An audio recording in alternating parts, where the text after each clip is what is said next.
Assalamualaikum warahmatullahi wabarakatuh. Yang terhormat Bapak Muhammad Iman Effendi selaku dosen pengampu mata kuliah pembelajaran Quran dan Hadis MI atau SD, dan tak lupa juga teman-teman yang saya cintai dan saya banggakan. Bagaimana kabarnya teman-teman hari ini? Semoga kita semua selalu dalam keadaan sehat dan lindungan Allah Subhanahu wa Ta'ala. Nah, alhamdulillah kali ini kita sudah memasuki ke kelompok 4 dengan tema metode dan teknik baca tulis Quran dan hadis. Namun, sebelum kelompok saya menyampaikan materi kaitannya dengan metode dan teknik baca tulis Quran hadis, saya akan memperkenalkan anggota dari kelompok 4. Yang pertama, ada saya sendiri, Anissa Dita Ramadhani, NIM 105 sebagai pemateri yang pertama.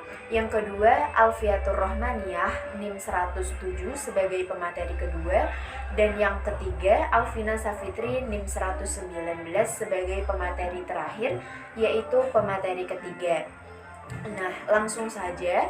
Di sini saya akan menjelaskan sedikit mengenai pengertian metode dan teknik baca tulis Quran hadis. Nah, sebelum ke teknik, mari kita belajar terlebih dahulu mengenai metode baca tulis Quran dan hadis. Nah, jadi metode baca tulis Quran dan hadis merupakan cara yang digunakan pendidik atau cara yang digunakan guru untuk mengimplementasikan atau mempraktikkan rencana yang telah disusun kaitannya dengan pembelajaran baca tulis Quran hadis dengan tujuan yang ingin dicapai secara optimal. Nah, jadi itu adalah pengertian dari metode baca tulis Quran dan hadis. Nanti ada beberapa macam metode baca tulis Quran hadis yang akan kami sampaikan. Sebelumnya kita lanjutkan ke teknik baca tulis Quran hadis terlebih dahulu. Jadi teknik baca tulis Quran hadis merupakan siasat atau cara yang digunakan seorang pendidik atau guru dalam melaksanakan kegiatan belajar mengajar. Kaitannya dengan kegiatan baca tulis Quran dan hadis untuk dapat memperoleh hasil yang maksimal tentunya. Nah, seperti yang sudah saya katakan tadi, bahwasanya metode baca tulis Quran hadis itu ada beberapa macam. Di sini saya akan menjelaskan dua macamnya terlebih dahulu. Nanti beberapa macam yang lain akan disampaikan oleh rekan saya. Nah, jadi metode yang pertama adalah metode Al-Barqi. Nah, biasanya metode Al-Barqi ini disebut atau diartikan dengan metode kilat. Kenapa sih kok bisa dikatakan metode kilat? Karena dengan menggunakan metode belajar ini, dengan menggunakan metode belajar membaca dan menulis huruf Al-Quran dengan cepat dan tidak memakan waktu yang lama. Di dalam penggunaan metode ini dimulai dari tahapan yang mudah, kemudian sedang, dan menuju ke yang sulit gitu. Pada metode ini, guru tidak hanya menginginkan atau mencapai kriteria supaya peserta didik mampu membaca dan menulis Al-Quran dan hadis, tetapi juga bagaimana supaya peserta didik mampu melafalkan Al-Quran dan hadis dengan fasih atau sesuai dengan makhrajnya, sesuai dengan makhraj ilmu tajwid yang benar. Kemudian metode yang kedua adalah metode Iqra. Metode Iqra merupakan cara membaca Al-Quran yang terdiri dari 6 jilid. Nah, tentunya dimulai dari jilid yang paling rendah atau materi yang paling rendah, yang kemudian sedang menuju ke sulit. Selain itu, metode Iqra juga dilengkapi dengan buku ilmu tajwid yang praktis.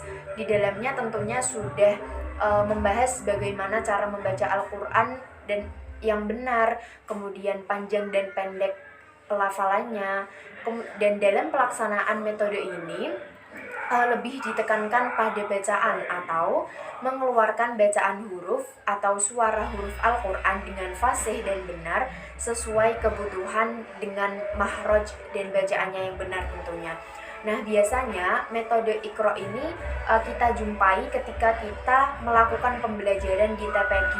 Masih ingat teman-teman ketika kita menggunakan jilid mulai dari pra jilid 1 sampai ke jilid 6. Kemudian selain itu kita juga mendapatkan tunjangan atau buku ilmu tajwid supaya kita mampu melafalkan Al-Quran dengan benar dan sesuai dengan makhraj ilmu tajwid. Sekian yang dapat saya sampaikan. Untuk metode yang lain akan disampaikan oleh teman saya. Terima kasih. Selanjutnya saya akan membahas lanjutan materi yang sudah dijelaskan Mbak Dita tadi, yaitu metode Iqra. Metode Iqra terbagi atas 3 bentuk. Yang pertama, bentuk privat. Bentuk ini sering disebut dengan metode drill, yaitu cara mengajar yang dilakukan oleh guru atau ustadz dengan cara melatih keterampilan baca pada anak didik terhadap bahan yang telah diberikan. Cara ini dilakukan dengan berhadapan langsung antara guru dengan anak didik.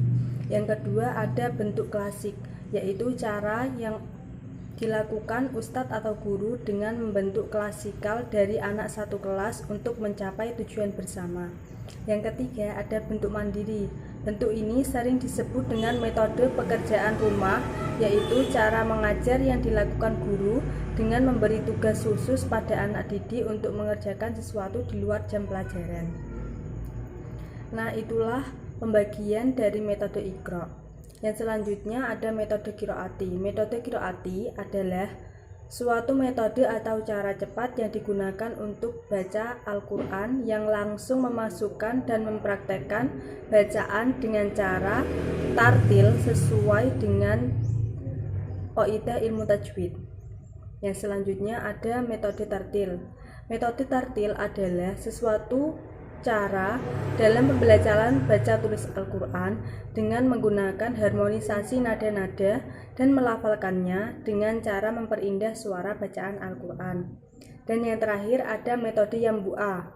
Nah, metode Yambu'a adalah suatu metode untuk mempelajari baca dan menulis serta menghafal Al-Quran dengan cepat, mudah, dan benar yang dirancang dengan Ros Usmani. Juga diajarkan cara menulis dan membaca tulis pegon.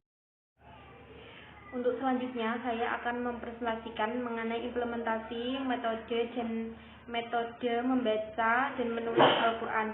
Yang pertama, implementasi metode tartil.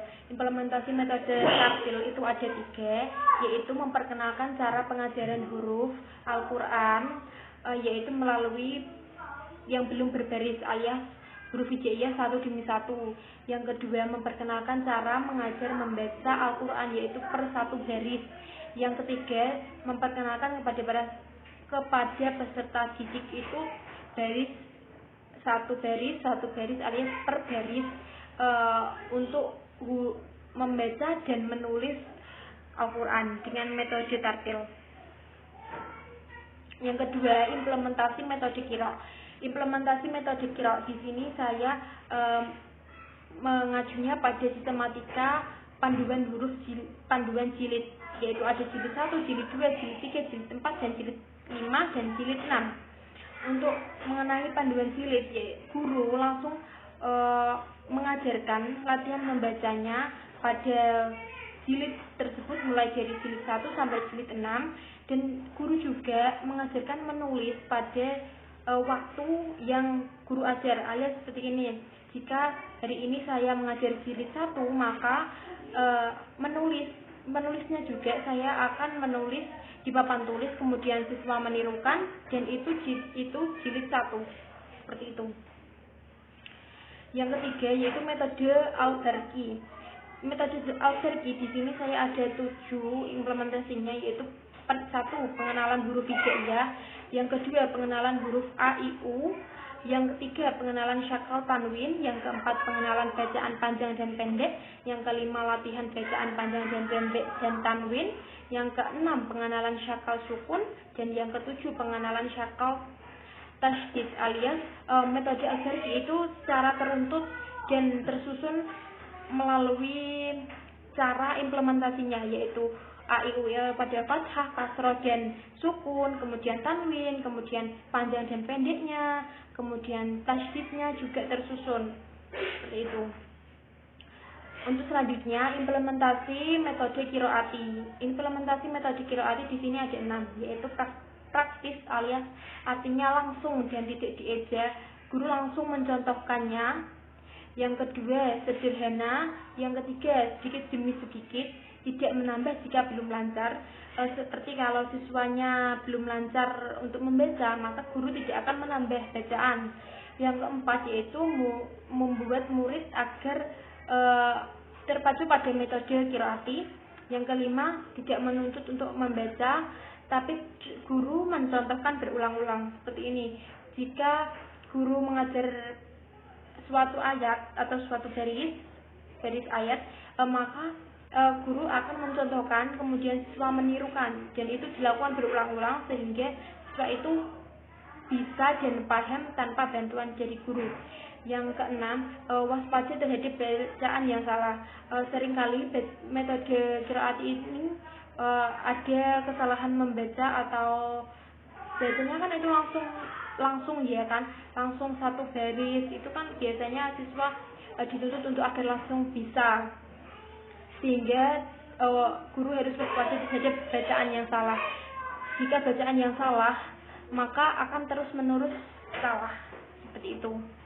Itulah presentasi dari kelompok kami. Kurang lebihnya mohon maaf. Wabillahi taufiq wal hidayah. Wassalamualaikum warahmatullahi wabarakatuh.